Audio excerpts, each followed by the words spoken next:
Welcome to Litquake, San Francisco's literary festival. I'm Jack Bower, the co-founder of the Litquake Festival. This is our 22nd year, and we are broadcasting live from the Palace Hotel in downtown San Francisco. Our festival runs from October 7th through the 23rd. You can catch all the details at litquake.org. Tonight, we are honored to be able to present a virtual event for Paul Auster and his new book, Burning Boy, The Life and Work of Stephen Crane, published by Henry Holt, which releases next Tuesday. This is an extraordinary book, a hybrid of biography and literary criticism, exploring the life and career of 19th century writer Stephen Crane. Paul will be in conversation with author and noir expert, Eddie Muller. Many thanks to everybody for watching today. So let's meet our authors. Paul Auster is a major figure of American literature and is the best-selling author of Winter Journal, Sunset Park, Invisible, The Book of Illusions, and the New York Trilogy, among many other works. His newest is Burning Boy, The Life and Work of Stephen Crane. He has received many honors and awards, both national and international, and his work has been translated into over 40 languages. He is speaking to us live from his home in Brooklyn, New York. Eddie Muller is author of several best-selling fiction and nonfiction books, including his newest, Dark City, The Lost World of Film Noir. He is founder and president of the Film Noir Foundation and familiar face and voice on the International Film Festival circuit, as well as the host of Turner Classic Movies' popular Noir Alley franchise. His annual Noir City Film Festival has become a cultural institution in San Francisco, and he joins us live from a hotel room somewhere in Palm Springs, California. A few quick orders of business before we begin. Don't forget to follow Litquake on Facebook, Twitter, and Instagram for our latest updates. We also would like to thank this year's major sponsors of the festival: California Humanities, Craig Newmark Philanthropies, Grants for the Arts, the Minor Anderson Foundation, the National Endowment for the Humanities, St. Joseph's Art Foundation, and the Yerba Buena Community Benefit District. You can also support Paul and Eddie today by buying their books. You can either go to Litquake's bookstore at bookshop.org or visit your local independent bookseller. We also ask for your support of the Litquake organization to allow us to bring you these events largely for free. We are a nonprofit based in one of the most expensive cities in the world, and if you believe in keeping literature a key component of San Francisco's cultural landscape and history, please consider dropping us a few dollars. Every bit does help. We accept donations on Venmo or directly at litquake.org. So without further ado, let's get on with the show. Please welcome Paul and Eddie.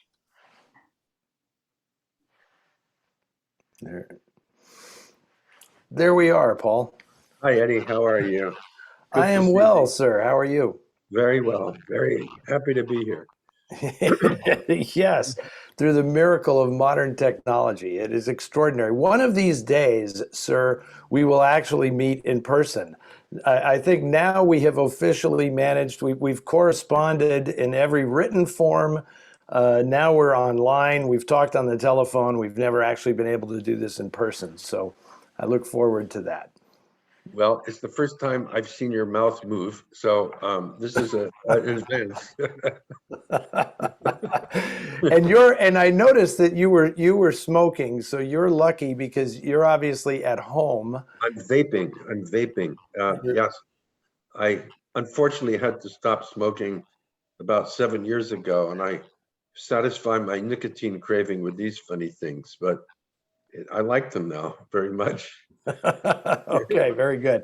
I don't have that luck. As you can see by my background, I am in a very spare hotel room in Palm Springs, California. But so let's explain to these people, Paul, why the noir guy is here doing this discussion with you.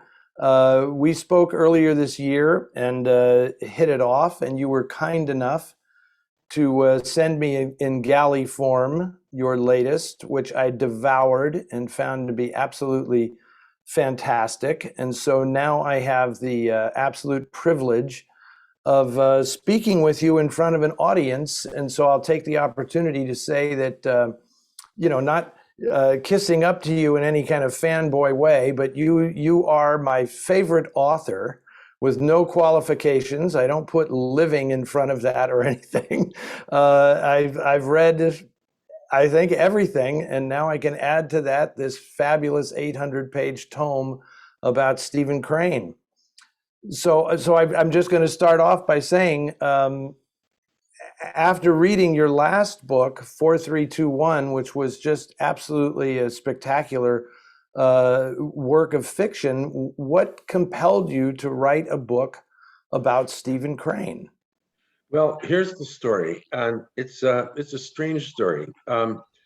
After I finished 4321, it was sometime in 2016. The book came out in 17, so it was probably in the spring of 16. I was exhausted. 4321 had really taken it out of me. It was a 3.5-year sprint. And I was working 7 days a week, pushing myself, I think, harder than I've ever pushed before. And I remember finishing the last page of the manuscript downstairs where I work in the little room down there. And I stood up from my chair and I nearly fell on the floor. I was so exhausted. I remember clutching the wall to prevent myself from banging my head on the floor. And I realized I needed some time off. I needed a break. And for the first time, really in my adult life, I decided to take a vacation from writing, which I hadn't really done to any great extent in the past. So I decided to fill the time by reading books, especially books that I had been meaning to read over the years and had never gotten around to, which proved to be a terrific experience because I finally got to the things like Middlemarch, my wife, Siri Husvet's favorite novel, which I had always resisted and tried to read 4 times. I finally settled in and did it. I read for the first time To the Lighthouse by Virginia Woolf, which turns out to be one of the most beautiful, heartbreaking novels I've ever read in my life. And then I looked up on my bookshelf and I found my Viking portable edition of Stephen Crane. I hadn't read Crane since my teens, and I realized that there was a lot of his work I had never looked at. I knew the poems, and I knew The Red Badge of Courage and The Open Boat, and that was pretty much it. So I opened the book and I came upon a novella of about 60 pages entitled The Monster. The Monster turned out to be so electrifying to me, so powerful, so original, so utterly unexpected, since it's a novel. One of the great components is race in America in 1897. And the central figure, well, the two figures are a white doctor and a black man. And it's something that I didn't know anyone had written or could have written at that moment in American history, which is, of course, 1 year after the institutionalization of Jim Crow, the 1896 Plessy v. Ferguson decision. So, thinking that I just read a little masterpiece, I read everything else in the book, 500 pages or so, more and more astonished by Crane's brilliance. I got so excited about this that I graduated to the next level and bought the Library of America edition of Crane, which is about 1,350 pages.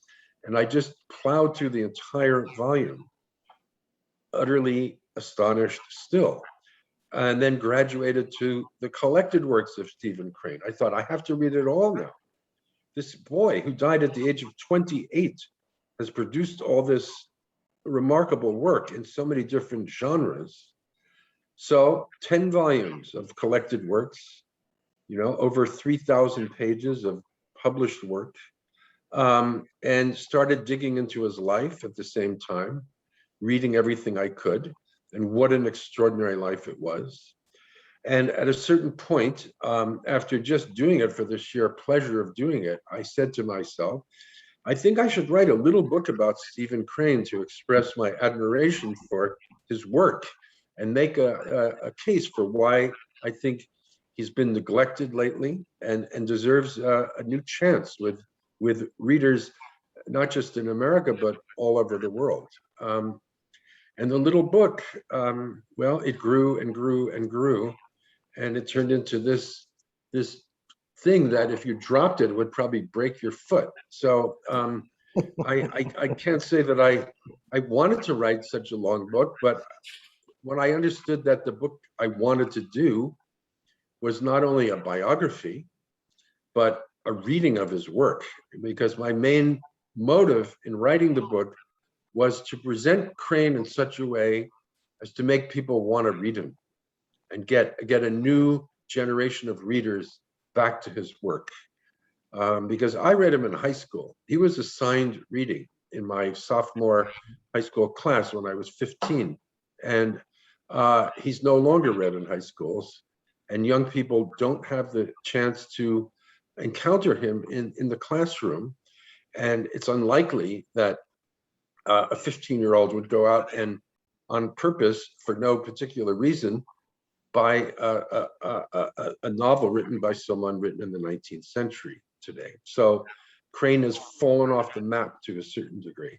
So I wanted to do something about this, hence the book. That's how it developed. And what do you think the reasons are? Because my experience with Crane is precisely the same. Was the Red Badge of Courage as a signed reading. Of course, it made an impression, but nothing like when you reread it today. It's phenomenal book when you read it today. But what do you think caused him to, as you say, fall out of favor in the curriculum? Why is he not read today? Well, he's not the only one. You see, I remember too, one of the books we read back then was The Scarlet Letter, another book with red in the title, and another short novel of great importance in American literature. Nathaniel Hawthorne, I think, is just deemed too difficult for young people today. The language is too obscure, so they say. I mean, I don't agree with this, but and I understand the panic on the part of educators around the country. They're worried that young people aren't reading enough, and they want to make reading something palatable, even enjoyable to them. So they've changed the curriculum and they assign books that are what they think are more accessible books to young people. For better or for worse. I don't particularly agree with this position, but I don't disagree with the impulse to try to get young people to read. So there it is. I don't think young people are reading Melville in high school anymore either. Maybe some private schools are doing it. Are they even reading Whitman or Dickinson? I'm not even sure in high schools now. So that's why. And so all of these people have fallen off the map for the young readers of the country. But Crane has suffered more because he never established the enormous reputation that these others have. And people are still normal general readers. People who are not writers or academics do read Melville. Grown-ups read Melville out of interest. But I think people forget that Crane was there. And even in his own time, Crane was working in so many different modes of writing, from poetry to journalism, to short stories, to novellas, to novels, to war journalism as well, that I don't even think in his own time anyone fully understood everything he was doing. It was too much, and it all happened so fast. Yeah. And then he flashed across the scene. He was very famous for a while, the last few years of his life, and then he died. And ever since, he's been forgotten and remembered, and forgotten and remembered, and forgotten and remembered. And I think he's been eclipsed again now. And so I really wanted to get him back into the conversation. Well, it's really interesting because when you reintroduced me to him, the thing that so surprised me in comparison to, say, Hawthorne or Melville is how utterly modern his writing is. I was astounded when I went back and read The Red Badge of Courage and some of those short stories like The Blue Hotel and Monster, at how utterly contemporary he seems now. Well, I do believe, and I say it on the first page of the book, that Crane is the first modernist in American literature. And he opens the door on what was going to happen after in the next generation. I don't think there's an Ernest Hemingway without Stephen Crane to lead the way, for example. And without Hemingway, a lot of other writers wouldn't have developed as they did in the next generation. And I think Crane is that invisible force that started it all happening. And he doesn't get credit for it because people just aren't reading it. And if you're not read, then you're not discussed. And if you're not discussed, then nobody reads you. And it's a vicious circle, and it just keeps going around and around. It was interesting when we first spoke and you mentioned working on this, you tuned into on my wavelength very quickly, and you read me a passage from a story that he wrote called The Five White Mice. And it was utterly remarkable how much it sounded like Raymond Chandler. Absolutely, absolutely. I remember we were on the phone, and I said, Eddie, listen to this. And oh God, I don't know if I could find it now, but let me see if I can. I'll be very impressed, Paul, if you come up with this. If I could find it, wait, I think I can. I think I can. If you give me a moment, it'll take a moment. Well, actually, I don't want to hold things up too much, but anyway, I remember it begins. Freddie was mixing a cocktail. That's the first line, and we're in a kind of a bar in Mexico City, frequented by expatriates and gamblers and boozers, and it does sound like Raymond Chandler, which I mentioned, and I mean the tone is so ironic and deadpan, and it's the hard-boiled style right there. It's coming to life in that story. And what's so interesting about Crane is that he wrote in many different tonalities, and the work is always vibrant on the page. He wrote, not always short sentences. It depended on what he was trying to do. So there are some long periods, as they're called, as well, and an astonishing eye for detail, which I think is rare among any fiction writers that I have encountered. This great gift for seeing things that most of us don't see, and then being able to articulate it in very vibrant language, which is filled with similes and metaphors that are, utterly unexpected. Like even in one little piece he wrote when he was in Havana after the Spanish-American War ended, he was still there. He was writing a series of articles for Hearst, and he's describing a trip he took to one of the boats that was leaving, one of the ships that was taking the defeated Spanish back to Spain. And he describes a woman in a boat who has just said goodbye to her Spanish captain lover, obviously of quite a few years, because she's standing in her boat with a 4-year-old child, weeping.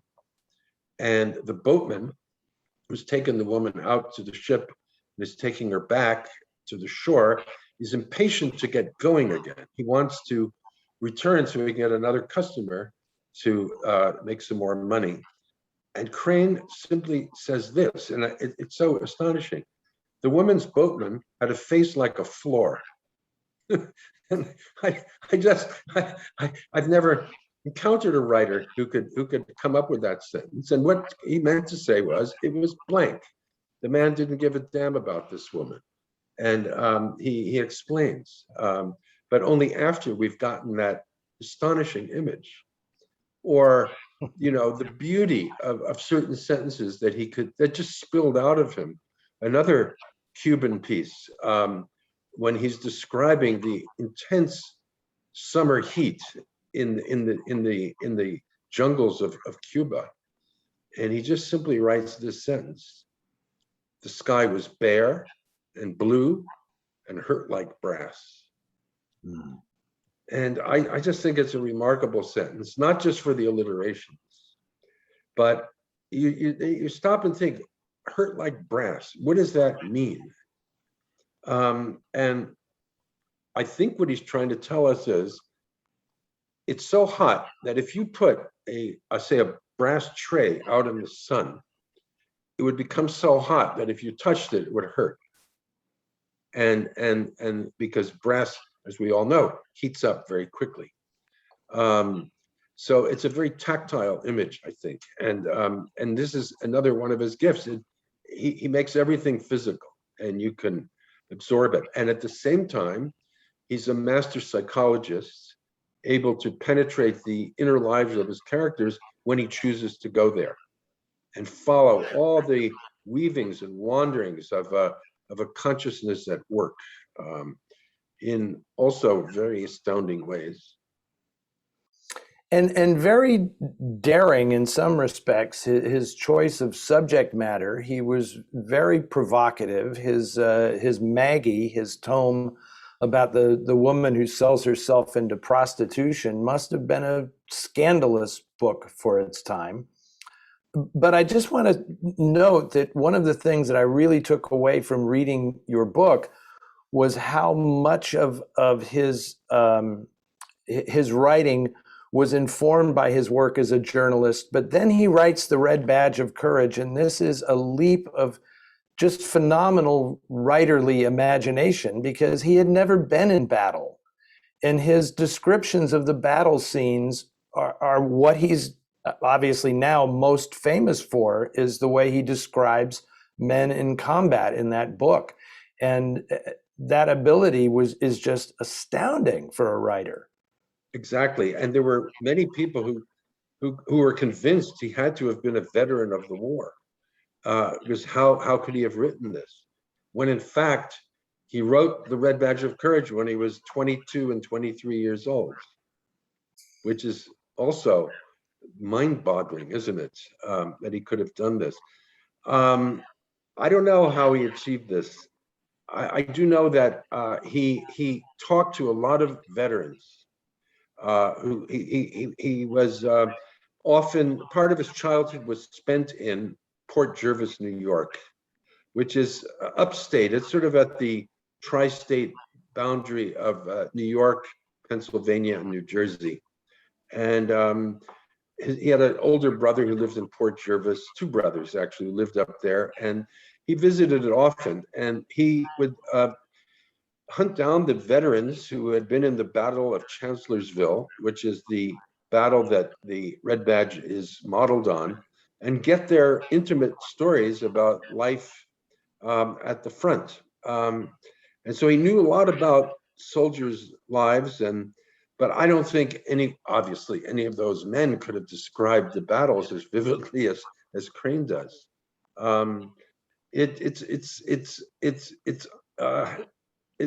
It's incomprehensible to me how he became who he became. He came out of nowhere, nor was he, a highly educated or literate person. He went to college for 1 year and dropped out, determined to make his living as a writer, and eventually he did, sort of. He was always struggling for money right to the end, but he really never did any other kind of work but write for those 8.5 years or so that he had. It was constant work, but also living a very action-packed life, which was filled with all kinds of strange twists and turns. I guess most dramatically, being in a shipwreck on a so-called filibuster ship, which was taking him to Cuba, and on New Year's Eve, 1896, 1897, and the boat sank, and 7 of the 20 people on board drowned, and he was in a 10-foot long rowboat, a dinghy, with 3 other men from the ship, and they were stranded out there on the high seas for a long time, a day and a half. They couldn't get ashore. The sea was so turbulent, which inspired that great story of about 30 pages, The Open Boat, which mingles the imagination and fact. But it's a fictionalized account, but it's told, I think, very accurately based on what he experienced. It's told in the third person, not the first. Crane refers to himself as the correspondent, and so it's not I. It's they and he, and it's a very powerful piece of work. And I think on that boat, in that boat, on that ocean, Crane had a profound experience about the importance of human solidarity. He was already writing about men and women in extreme situations. All of his best work is about life and death issues, the hardest kind of poverty, as you mentioned with Maggie, or war. But never before had he been in this kind of position where he understood that human life is meaningless without the connectedness of human beings supporting one another. And I think out of this, because he came from a very religious family. His father was a Methodist minister, and he gave up that religion. He turned his back on it, and he was modern and contemporary in the sense that he was someone who understood that we're living in a world without gods, and that men and women and humanity has to figure out things for itself. There is no absolute morality ordained from on high, that human beings are responsible for making human life tolerable. And it's what one would call an existentialist position. And I think he, in his own way, came to that conclusion. I think another great work that really manifests this would be The Blue Hotel, that extraordinary story you mentioned earlier. Yeah, it is fantastic. But I just want to take a moment here to ask, when you started delving, the way you described how you came to Crane again, you really didn't seem to know that much about him personally. Were you surprised at all to find the commonalities that you shared with him when you started doing this research? It's pretty fascinating. Yes, it is. I did know that he was born in Newark, New Jersey, which was where I was born. And I did know that he had worked as a journalist. But those were the main things. I mean, I knew about the shipwreck. I knew a few things, but not that much. And I didn't know the degree to which his family had been a harshly and deeply religious family. I hadn't known that. Because his mother too, it wasn't just his father. His mother was a temperance agitator, and she gave lectures all over the United States, and wrote many articles, for the Methodist Church and the women's tolerance movement. She was a chapter leader, I think, in 3 different towns where she lived at various times. Crane gave all that up, and I didn't know how poor he had been. I didn't know in the early years. I didn't know anything about his penchant for gambling. He was a lover of poker. And he was a person who you know, I think thrived on taking risks, both artistic risks, emotional risks, and also physical risks. When he went to Cuba in 1898, finally got there to cover the Spanish-American War. I think he already knew he was dying at that point, and he therefore did crazy things like walking around the front lines dressed in a white raincoat and standing up, to enemy fire as if daring the Spanish to kill him. But he was such a slight person. He was so thin, as one of his fellow journalists said, that, the bullets missed him. Anybody even an inch or two wider than Crane had been probably would have been shot. There's a remarkable incident in his life that you go into great detail about, which sort of cuts to the heart of a lot of what you're discussing here. And that was his defense of this woman in New York who was accused of solicitation by the police. Can you give us a little insight into how that all played out? Yes. Well, like many men of that period, unmarried men, or even married men for that matter, Crane frequented prostitutes. He knew about that world, and in 1896, this is after the Red Badge of Courage had been published, after he was already a famous person, but he still nevertheless needed money because the contract he had signed for Red Badge hadn't been a very good one. And the book was a great success in England too, but he didn't profit from it because the American publisher took all the money. They didn't give him foreign rights, and he had a bad American contract too. So he needed more work, and Hearst hired him to do a series of articles about the Tenderloin, which is the seamy neighborhood of New York at the time, which is roughly the Midtown area today, in the 30s and 40s on the west side, and down the main boulevards of the Tenderloin where was Broadway and all the theaters and hotels, and on the side streets were all the gambling dens, dope houses, and bordellos.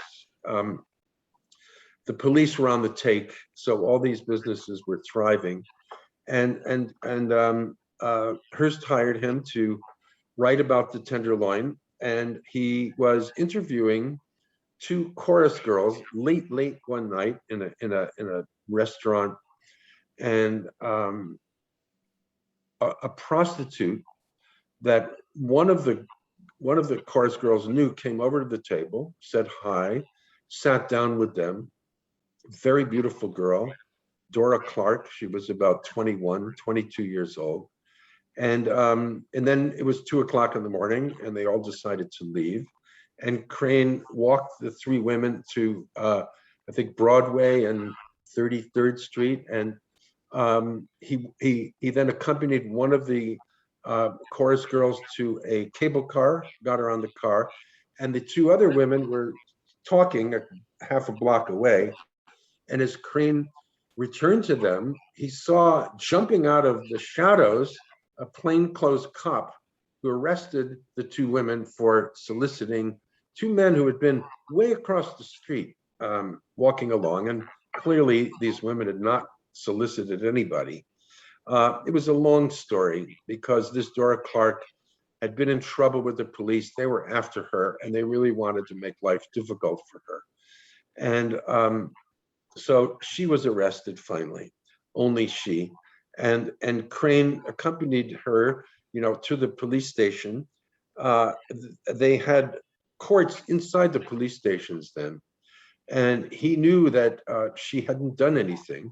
So he turned up the next morning for the trial and defended her, and they let her go.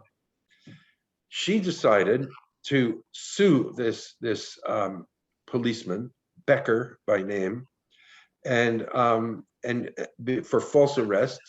Crane said, "I will defend you in court." And once he did that, the New York City Police Department turned against him. They made life hell. They raided his apartment, They followed him everywhere, and they started trying to, gather evidence that Crane had written an article about opium dens, and he had saved an opium pipe and put it on his wall as a souvenir. They raided his apartment when he was gone. They accused him of running an opium den himself. They accused him of being a pimp, and these things all came bashing down on him on the trial that was held about, I don't know, 6 weeks after the first case was dismissed. The police bought off all the witnesses or intimidated all the witnesses into saying that he, did take opium, et cetera, and he had to. In the end, he had to leave New York. He couldn't be here anymore. They every time he stepped out onto the street, the police tried to arrest him.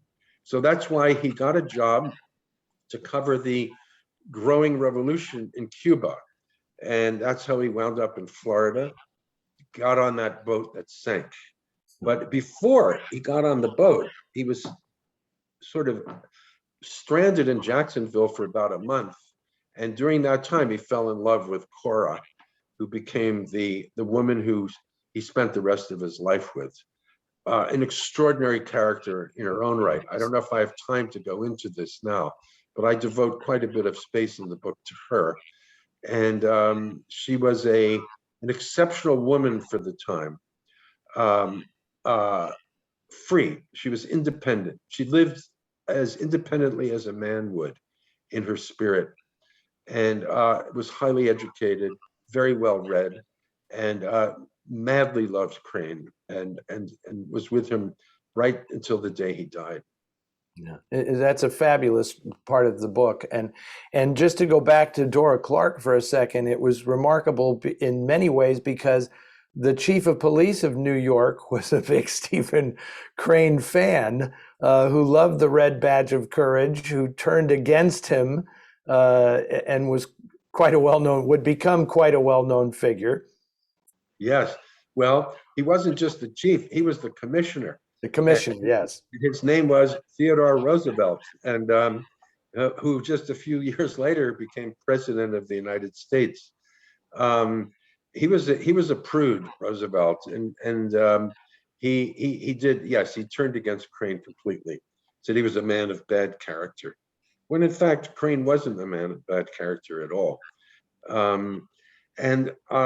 So Crane, after he survived, he eventually decided that I think he wanted to see a war. He had written about war, and everyone was saying, well, does he really know anything about war? And he really wanted to see if he did. And he signed on to become a correspondent in the Greco-Turkish War, a war that I hadn't even heard of. It lasted 1 month in 1897.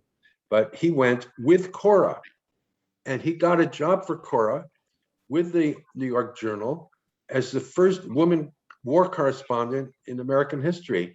She worked under the name of Imogene Carter, and they went together. And after the war was over, they were in Greece for, I don't know, 2.5, 3 months total.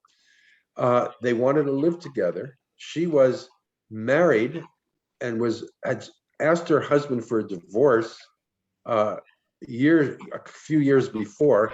He refused to divorce her, and they were stuck because if they couldn't cohabit in America without scandalizing his religious family. So they decided to move to England, and they settled there. And it's fascinating because England was chock-a-block, just filled up with extraordinary writers at the time. And Crane's best friend, the closest friend he ever had in his life, was Joseph Conrad. These two were deep brothers, literary and human brothers. Henry James was there. Henry James, thought Crane was the future of American writing. H.G. Wells, Ford Madox Ford, J.M. Barrie. I mean, he knew all these people and became part of that society. And they loved him in England. And And, but again, money became a problem. And so that's when he signed on to become a war reporter again after about a year in England. And Cuba was what killed him. He got very sick there. His lungs had been weak to begin with, and he had some kind of tropical fever, probably malaria. It's uncertain exactly what the diagnosis was, but the fevers never left his body, and he was already weakened in the lungs. And as early as 20 years old, he was predicting to people that he wasn't going to live very long. He knew he was doomed to an early death, and I think maybe that was why he pushed himself so hard. Those last chapters of the book are absolutely extraordinary, where he and Cora have this valiant attempt that even though they're totally broke, they live like a king and queen in England, and they hold court and they invite all these fantastic guests into the house. And it is, you know, for people who like a heroic gladiator saga or something, this is like the literary equivalent, because every night he would end up going to his chamber and writing, and feverishly writing all night long, just to pay the bills that they owed. It was extraordinary. Yes, yes. Yeah, they kept up a double life. They never let on. They smiled their way through this, and not even their closest friends really knew how hard up they were. Um, and I think that these money problems were, you know, something that it was Crane's great character flaw, and Cora shared them. You know, she had the same problem. Money would just slip right through their fingers. They couldn't hold on to it. They were so much in debt all the time. And I kept asking myself, why would two such intelligent people live like this? There's no reason, you know, to do this. And I came to the conclusion, and I could be wrong, it's just that Crane only felt truly alive when taking risks. And to settle into some kind of comfortable bourgeois life was intolerable to him. I think it would have been equivalent to committing suicide. He couldn't do it. And so I guess by spending too much, he could have the adventure of living with his fingernails hanging to the edge of a cliff. And because, you know, he always found a way to get out of these problems. And I'm sure he did truly suffer because of it. But then again, like a poker player, he just couldn't resist, you know, betting the whole night's winnings on one turn of the cards, because it was too exciting not to do that. Yeah. And it's interesting, your book, you know, it is a massive tome, 800 pages, grew from that slender volume you once imagined. And it's fascinating to me how, when you know how the story is going to end, you know that he dies at 28 years of age. And I'm reading the book, and I sense that the end is coming, right? It's, you say, well, at this point he had just turned, you know, 26. And I say, but there's 400 pages to go. It's an absolutely extraordinary life, how much he jammed into those few years. Yeah, I just want to say one thing about this 800-page number. It's really not 800 pages, just to console or comfort some potential readers. It's 738 pages. Okay. And then there are a lot of notes, and there's the index, and the total is 783. I looked today, I wanted to be sure. So it's under 800 pages. And the last, I don't know, 50 pages or so are things you don't have to read if you don't want to, unless you really get off on reading indexes. But I've never been a big fan of them as, you know, leisure reading. Yes. You mentioned at the very beginning, you mentioned a story of Crane's that's one of my favorites, and I would love it if you could just briefly explain this story to people who may not be familiar with it, and that is The Monster, which is just such a fabulous story and so timely to this day. Can you just explain what that story is about and why it's so special? Yeah, it takes place in an imaginary upstate city, modeled on Port Jervis, and the story concerns a family. Well, it's actually the story of the town more than anything else to begin with. A town which he calls Willemville. Willem is an old English word. It means once upon a time. It's very common in, older English poetry. Um, the Fairy Queen is filled with Willem, and so this is Willemville, and there's a doctor, Trescott. Dr. Trescott has a wife and a young son, and there's a hostler who works for them. In other words, the man who takes care of the horse and carriage that the doctor needs for his work, visiting patients. Henry Johnson, a black man, and he lives in above the stable. There's an apartment. He's an integral part of the household. The boy Jimmy adores Henry.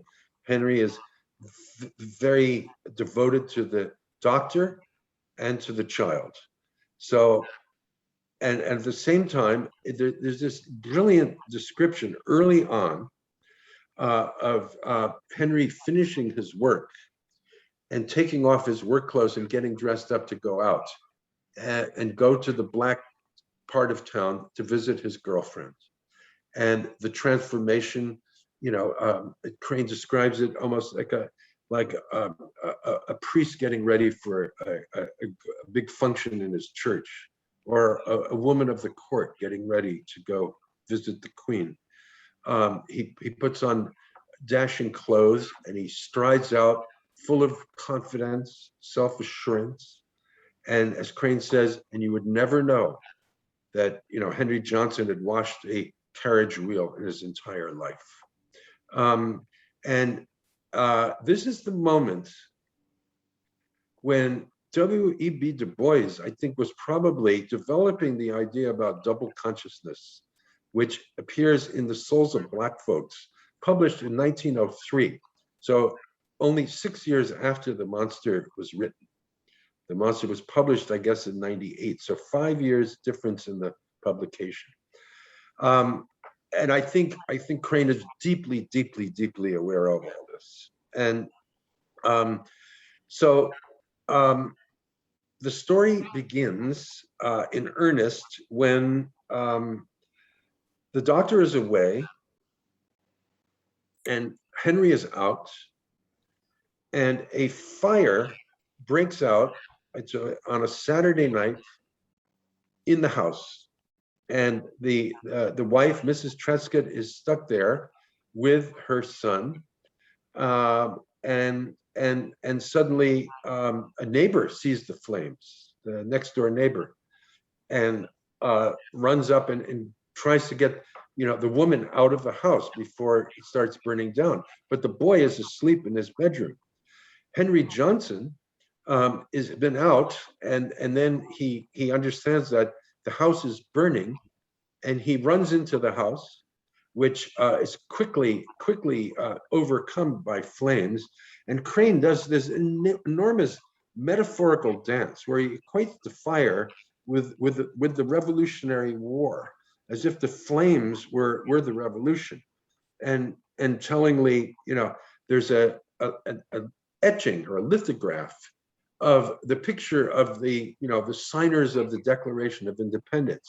That's the first thing that falls off the wall, when flames are eating into the wall, and it crashes, he says, as if exploding like a bomb. And eventually Henry goes into the bedroom, he rescues the boy, but then his path down out of the house seems almost impossible.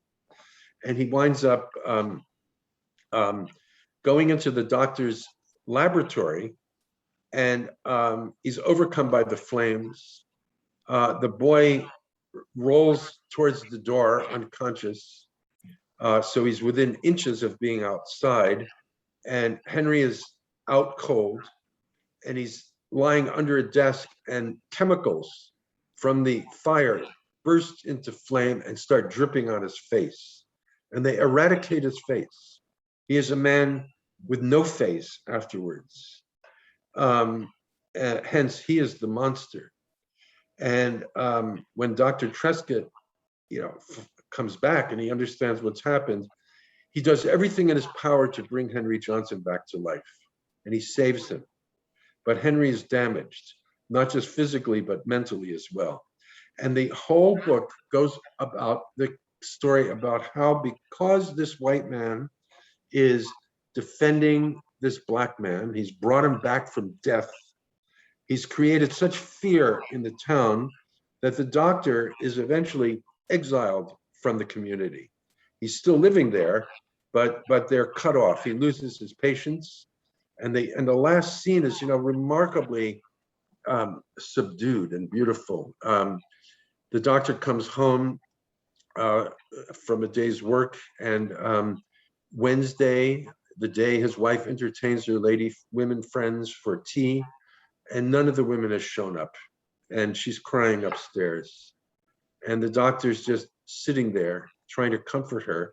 He's looking out at the tea setting on the table, and as he's consoling his wife, he just starts counting the cups, how many cups there are.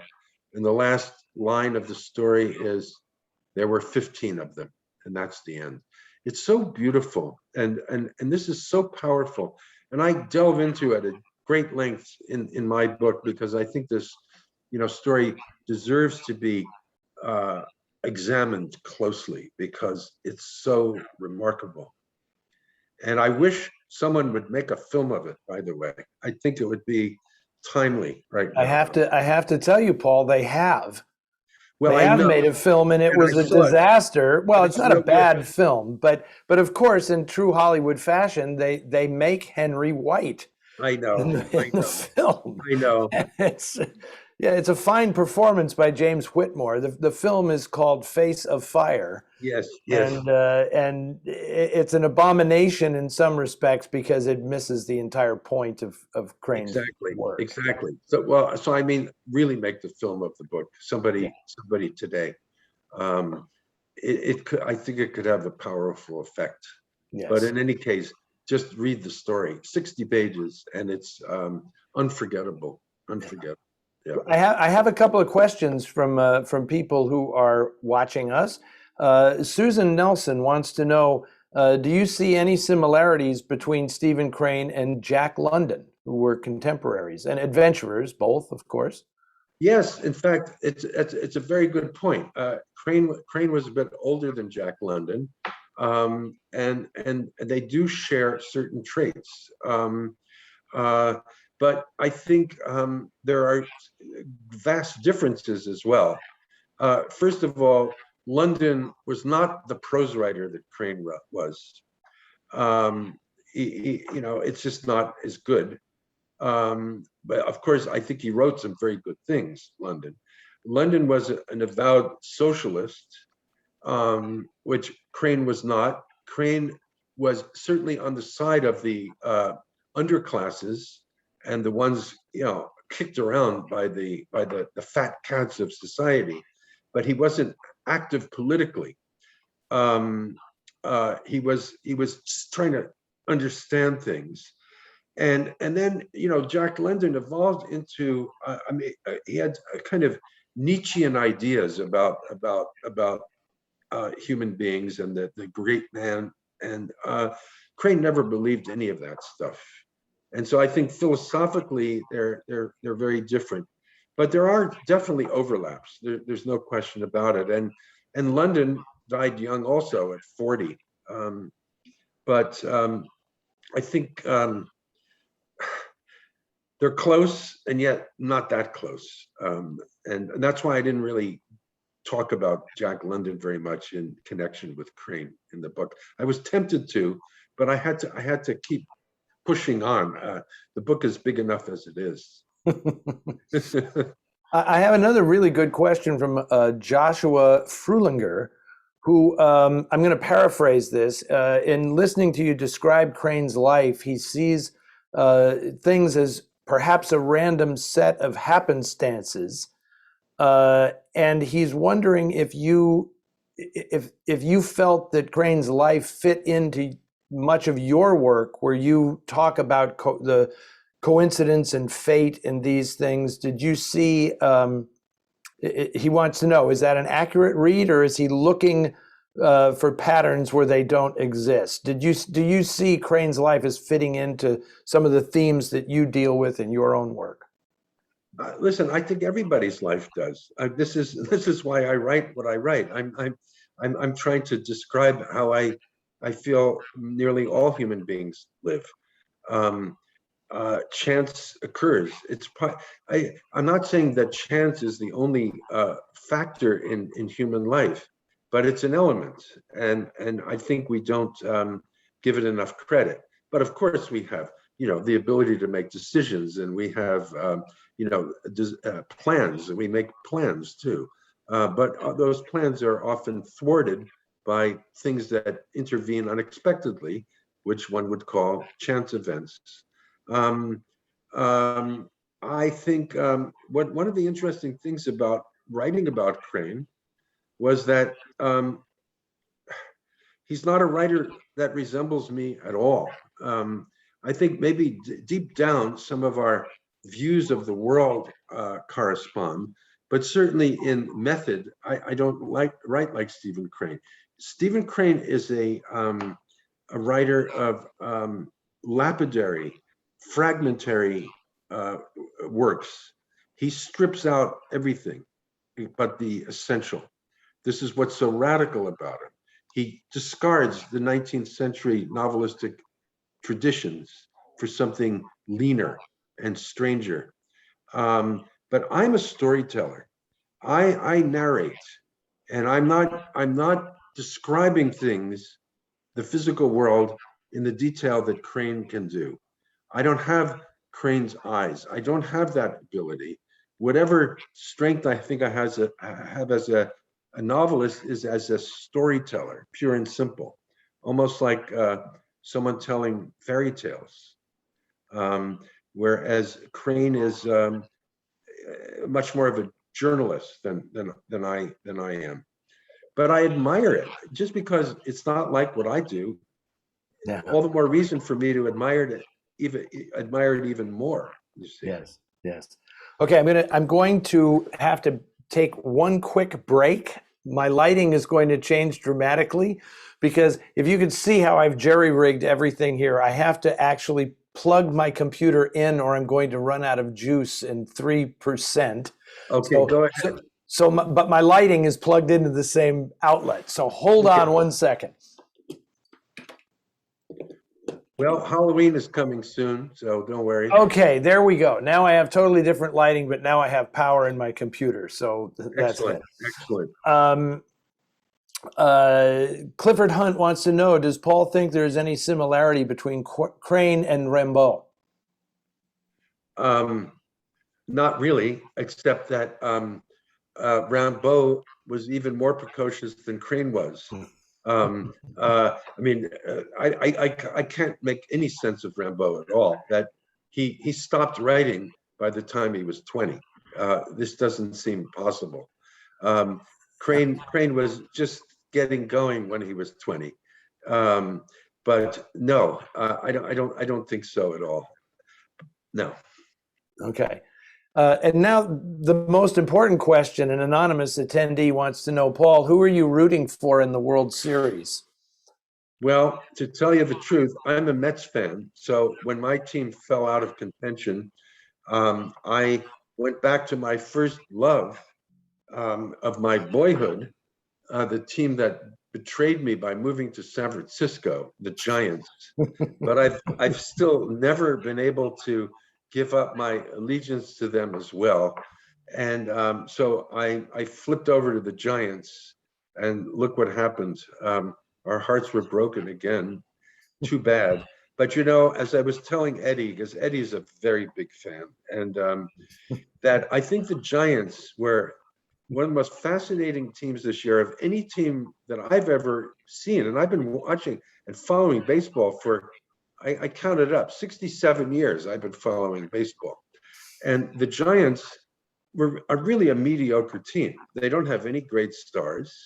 They're composed of a lot of retreads and over-the-hill veterans. Um, and somehow or other, they managed to put together a season with 107 wins, which is really at the very high end of success under extreme pressure in a very tense pennant race. When the Mets of '86, who became champions, won 108 games, they took an early lead in the pennant race, and they were never pressured by anybody. They coasted along, and they had a lot of trouble in the playoffs and the World Series that year, but the Giants were fighting tooth and nail right to the last minute. And so bravo to them. I think they were extraordinary. Thank you for that. Although Buster Posey is a great player. I mean, he's not. Yes, but he's not in the peak of his career anymore. You know, it's yeah. Yes, correct. Okay, Jesus Sierra. He is. I'm a fan of your writing. Now that I know you're a Giants fan, you've risen to the top of the list of my favorite writers. Okay, very good. Why was Crane interested? He's asking, why was Crane interested in visiting Cuba? I think because he wanted to go there earlier, and he had been thwarted. And I think he wanted finally to get there, but also because of this adventurous spirit, he wanted to go where the action was going to be. And so he, as I said, he was in need of money, and he decided he wanted to earn that money by reporting on this war that was imminent. He got on the ship to New York before war was actually declared. And in fact, the day he set foot on land again, that was the day America and Spain were officially at war. He walked over to Pulitzer's World and got signed on as a correspondent to go to Cuba. And that's it. He wanted to see it. He knew that something big was happening, something unprecedented, because this was America's first major war since the Civil War. So it had been 30-something years. Mm-hmm. We also have a note here from Nandan Yossi, who says, he wanted to let Paul know that I loved Sunset Park and I felt the claustrophobia and nagging fear of the protagonists. So you succeeded with that one, Paul. Thank you very much.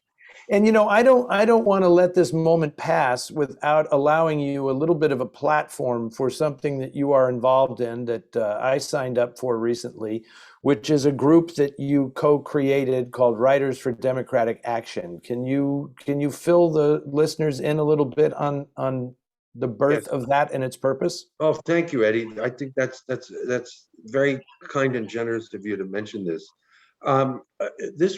We started this back in the early summer of 2020. So, roughly a year and a half ago, not quite, when 7 of us, older writers, all poets, novelists, all,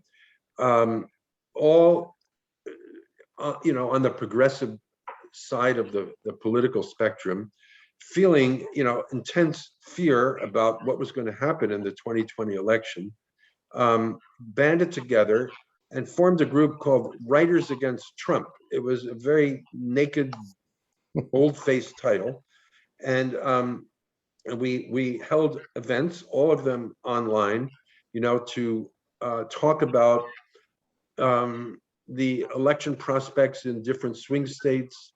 We were issuing statements about, I think essentially the number one thing we're concerned about is voting rights in this country and preserving them. And we quickly grew from 7 to over 2,000. And after the election and the defeat of the man we had named ourselves for, we renamed ourselves Writers for Democratic Action. And we are doing more events. We just had one last week about North Carolina. Next month, every month we do something, is going to be about the fate and condition and prospects of democracy in Eastern Europe. Then the next month is going to be, what are we going to do? I think it's Florida. So one thing after another, we're getting excellent people to talk. And any of you out there who are writers, and I mean any kind of writer, if you're a songwriter, if you're, a journalist, even any kind of writer, you're qualified to join us. And please go to the website, Writers for Democratic Action, and find out more about what we do, because we're looking for more help, and we want to expand into chapters in various states as well. We had a meeting today talking about that, to deal with very specific local issues in each state. And, as we're winding up here, I'm going to ask a favor of you, Paul. When we spoke before, you told me a story that was so moving to me. I asked you about your book, In the Country of Last Things, and you told me a story about a group in Europe who had come across that novel. And if you could just sort of briefly retell that story, and I think it's something that for a festival like Litquake, about the power of the written word, it speaks volumes. Would you Okay, mind? I will tell you. This is a book that I think of all my books, it's the one that seems to be least known and least read for reasons I don't understand. It was something I started writing in my early 20s, and it took me 15 years to write it. But the book is only about 180 pages, but it's told from the point of view of a young woman who is writing a letter to someone back in the place she came from, and she has come to a devastated city, unnamed, and some unspecified location, looking for her brother, a journalist who's disappeared. And it's a book about a collapsing culture, a disintegrating world. When it was published here, people saw it as a kind of dystopian book, or even almost a science fiction kind of book. But no, I mean, I was inspired by actual history. And my working subtitle, the heroine's name, the narrator and heroine, is Anna Bloom. And I just said, this book is Anna Bloom walks through the 20th century. And I won't go into all the details of what I knew about things that had happened in the 20th century that wind up in this book. But in any case, during the terrible violence in the 90s in Sarajevo, when the whole city was under assault, there was barely any electricity.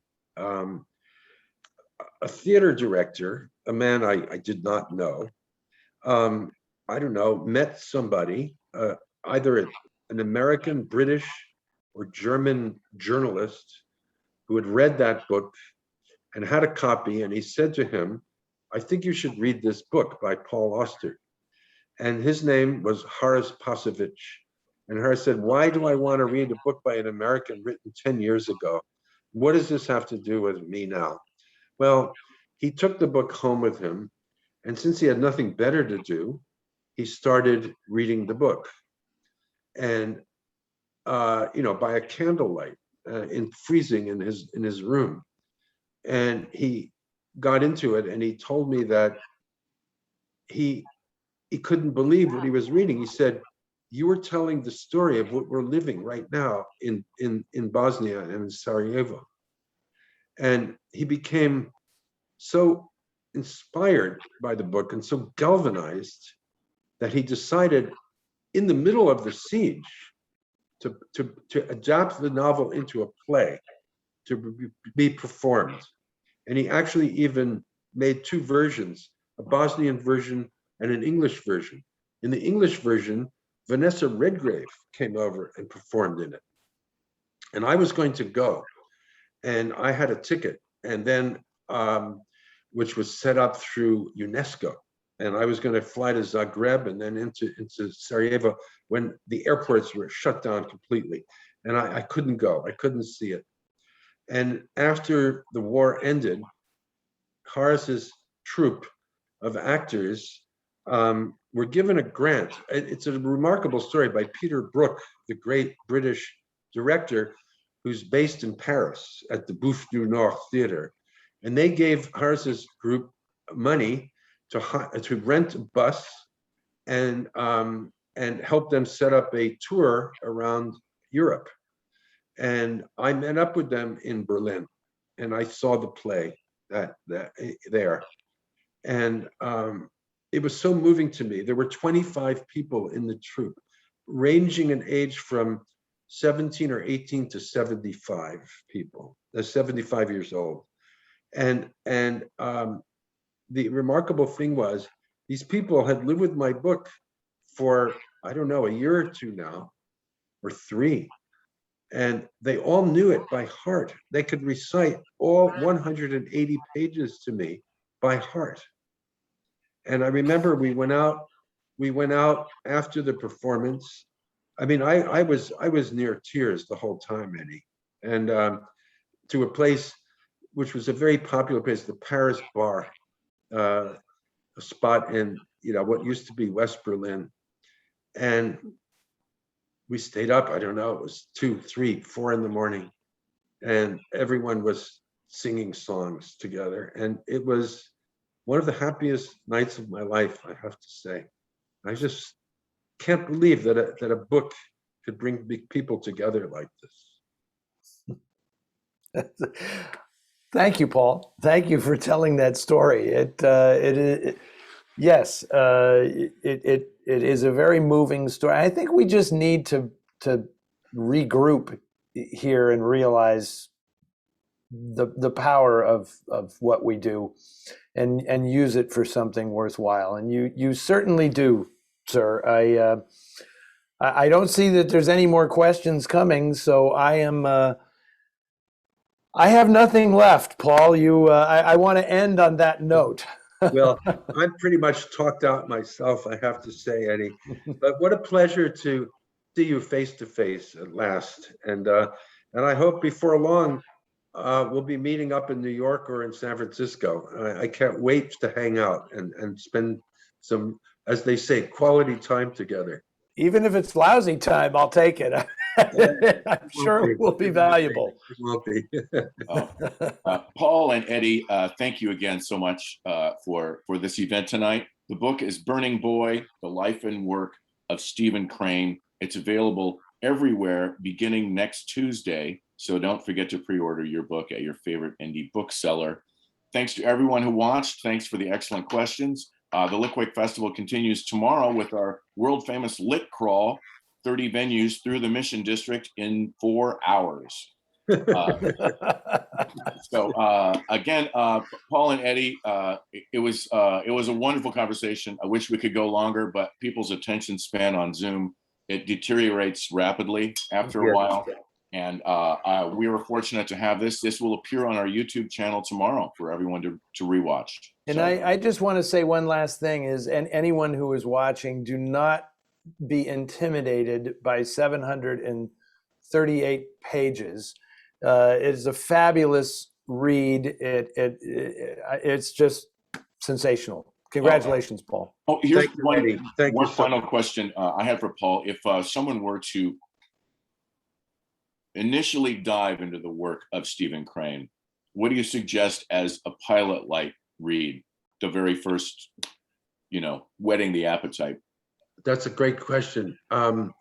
Well, I would say either start with The Red Badge of Courage or The Open Boat, or The Monster or The Blue Hotel, any one of those four, and then read the other three, and then start reading, then go back to Maggie, and then start reading everything you can get your hands on.